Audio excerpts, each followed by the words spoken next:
Change my heart, oh God. May I be like you. You are the Father. You are the Father. I am the clay.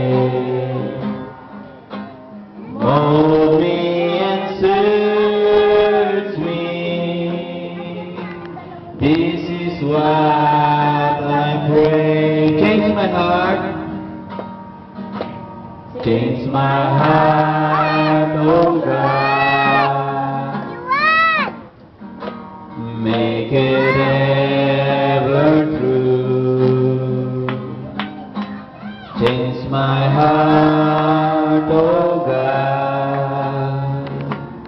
May I be like you. May I be like you. May I be like you. Salamat po sa Panginoon. Palakpakan po natin ang Diyos. At sumasal po sa pananalangin at sa pagkain. Tayo po ay mananalangin. Tungo natin ating mga ulo. Tayo po ay walo sa Panginoon. Amang Diyos na banal, maraming salamat po sa napakagandang pagkakataon ito na pinagkaloob po sa amin upang kami, Panginoon, ay magsama-sama dito sa lakang ito at ipagdiwang ang karawan ng aming kapatid na si Nanay Isi. Panginoon, maraming salamat sa lahat ng mga pagpapala na kanyang tinanggap mula sa iyo. Tuloy na napakabuti ko po sa kanya sapagkat siya po ay nanatiling malusog, malakas, at patuloy na naglilingkod sa iyo.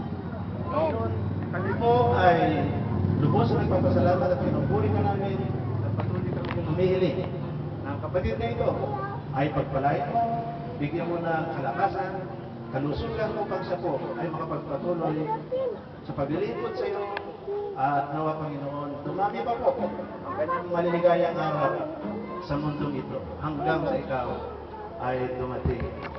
Salamat, Panginoon, sa kanyang mga mahal sa buhay na patuloy nagbibigay ng suporta sa kanya. Hindi lamang po financial, maging emotional, maging spiritual, Panginoon. Salamat sa kanyang mga anak na patuloy na nananalangin para sa kanya upang siya po ay manatili malusog at ahaba pa po ang kanyang buhay. Kaya kami ay nagpapasalamat ng lubusan sapagkat ikaw ang tunay na Diyos na nagmamahal sa amin at sa aming kapatid, si Nanay. So hindi po sa mga pagkain na aming pong pagsasaluhan, aming pong hinihiling, nabasbasan mo po upang magbigay ng kalusugan at kalakasan sa bawat isa sa amin. At patuloy po kami samahan sa aming fellowship, sa aming pagbibigay ng pasalamat sa bawat isa sa amin. Salamat sa kanyang mga bisita na patuloy po na sumusuporta sa kapatid na ito. Sa pangalan ni Jesus. Amen.